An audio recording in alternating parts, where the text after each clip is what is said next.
Hello everybody, my name is Davis Leaf and you are watching Leaf It on the Cutting Room Floor. Today I will be reviewing War for the Planet of the Apes.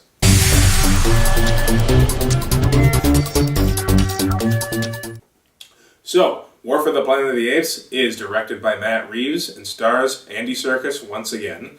Matt Reeves directed the last film in this franchise, Dawn of the Planet of the Apes. This rebooted trilogy has officially been a perfect trilogy now. We got, I think Rupert Wyatt directed Rise of the Planet of the Apes, and now Matt Reeves has directed these next two, Dawn and War. And just like how Dawn of the Planet of the Apes was a masterpiece, War is also nothing short of a masterpiece. This movie is incredible. I mean, I can't believe how they just managed to do exactly what they did with the Dark Knight trilogy, essentially. I mean, take what was very cheesy from the past, but very iconic, and make it a lot more serious, darker, and it's just crazy. And War for the Planet of the Apes itself is probably my favorite now in this new rebooted trilogy. And I'm going to tell you why. This movie is essentially kind of like the Schindler's List now of the Planet of the Apes franchise. And Andy Serkis, once again, does amazing. He doesn't do really any better than he did in the last couple, but he doesn't do any worse either. He just continues to be this perfectly portrayed ape through motion capture, and it's still an Oscar-worthy performance. He's probably not going to get any sort of Oscar nominations for it, but it's definitely, he should be, in my opinion. Matt Reeves' direction, just solid as rock. He just continues to knock it out of the park. I can't wait to see him now direct the Batman film in a couple of years, because with what he can do with an Apes trilogy, I'm excited to see what he can do with a Batman film. Other characters in the movie, like Steve Zahn plays another ape in the movie, and I wasn't on board with his character at first. When I heard Steve Zahn was being cast in this movie as another motion-captured ape, I was like, okay, I'll see it. And when I watched it, he kind of added the first comedic aspect to this trilogy. And the past two films didn't have a lot of scenes where you were supposed to kind of laugh or any kind of comedic relief whatsoever. This movie had quite a bit of it, specifically with Steve Zahn's character, but his character added a little bit more of a different side to the franchise. I mean, his character specifically is a little bit, I don't want to say complex, but complicated when it comes to the movie, but he fits in with it so well, and I'm very impressed by his performance. The performance, I think, is going to go very underrated and undervalued compared to Andy Serkis' performance in this film is going to be Woody Harrelson. He plays a character known as the Colonel, nothing else, and I love that. He doesn't have a specific name in the movie. You might be able to catch his name on his army uniform at one point, but I didn't look close enough to see if it was. But Woody Harrelson has range, and I've always known that. He can be the most lovable character in a film, or he can be the most intense and intimidating character. And I just think that he's going to be so undervalued compared to Andy Serkis in this movie. But Woody Harrelson was scary, menacing, and I just loved him. He's one of my favorite parts of this movie, and I hate to say it because Andy Serkis is so good in this movie as Caesar once again, but I just like to see another kind of character, and the human characters aren't obviously the strengths of this franchise. It's the apes. I mean, back in the day when they were using costumes and everything, those apes were still the strengths, and now that they're using motion capture, it's still a strong point. It's still the strongest point of the franchise, and that's always the best thing. But with the last movie, the human characters were kind of like give or take. I mean, with Jason Clarke and Gary Oldman, yeah, they're good characters, but they're not what you're here for. And with this one, Woody Harrelson he knocks it out of the park in this role. One thing that I think is probably, aside from Woody Harrelson's performance, my favorite part of the film is Michael Giacchino. Still trying to pronounce his name.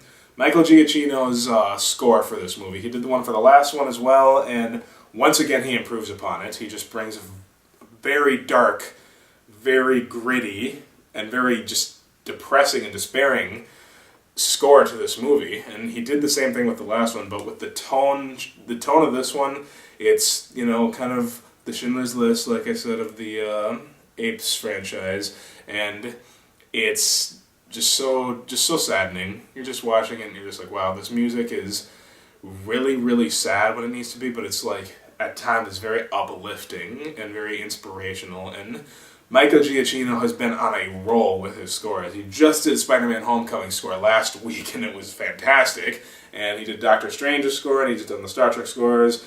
And I don't think I've never heard. I don't think I've ever heard him put out a bad score. I mean, this guy is like, just like Alexander Desplat. He's becoming kind of like the new Hans Zimmer of this generation, and maybe he'll go down in history as being remembered as kind of like a John Williams, kind of like Hans Zimmer probably will.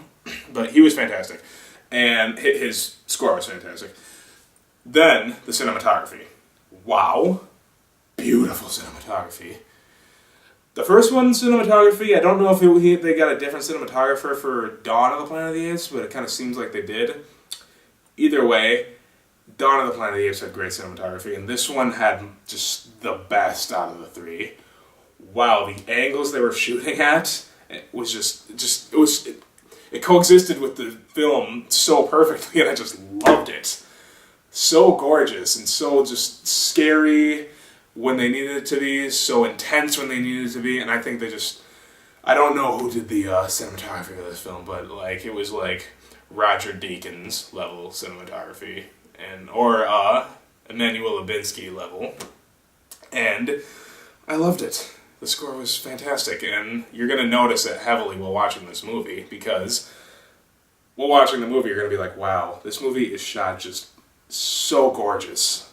Everything about the shots in this movie are just spectacular. So, War for the Planet of the Apes, easily my favorite film in these three. Now, with these movies, I'll be honest. So I saw the trilogy marathon that AMC was having, and I had not seen Rise or Dawn since I saw them in theaters. Okay, that's a lie. I didn't see Rise in theaters at all. I saw it at home. I know. But I did see Dawn in theaters, and I watched Rise again right before I saw that back in 2014. And I hadn't watched either of them again since. And it's not because I didn't like them. I very much like these films.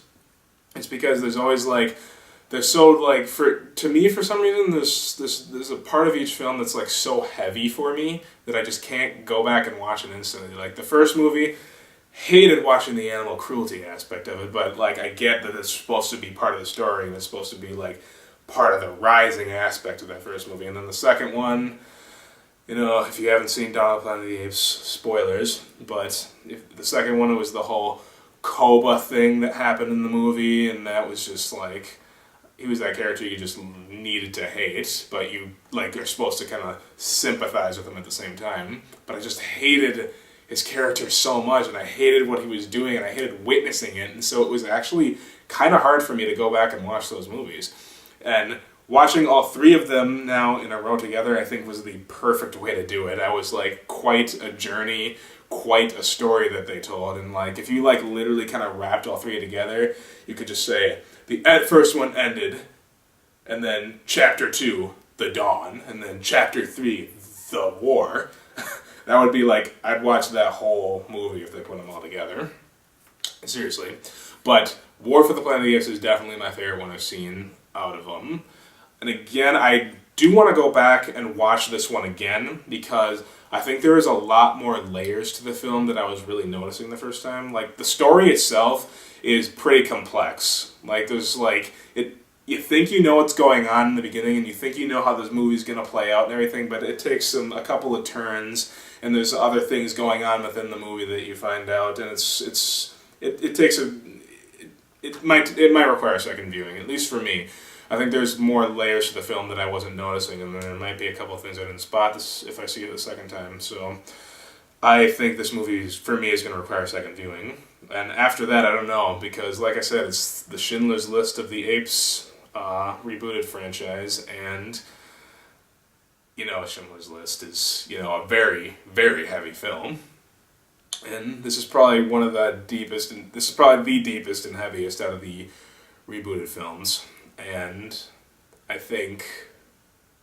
don't know if I'm going to be able to watch it again after seeing it a second time, because anytime soon at least, because this series has been very heavy to me. I don't know why, but the story that it tells is very heavy, and I get into it so much, but I don't know if I can go back and watch it consistently again.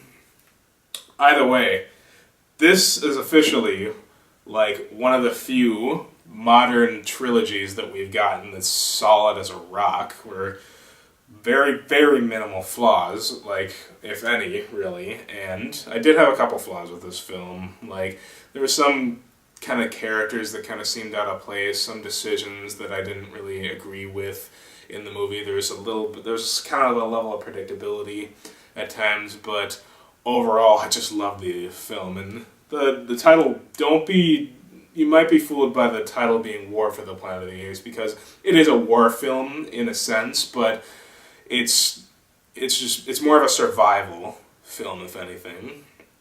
It's just these apes trying to get by. They don't want to fight, but they know that they have to in order to survive, and then things get a little bit personal within the film, and it's survival most of all. And if it's anything like Schindler's List, you know what kind of direction it would go with that. So I definitely think this is the best film in the rebooted trilogy, and it's probably my favorite one I've seen so far. I mean, so far. I've seen all of them in the rebooted franchise, but I didn't see all of the originals. I mean, I saw the very first one, the very first Planet of the Apes movie. I didn't see any of the sequels.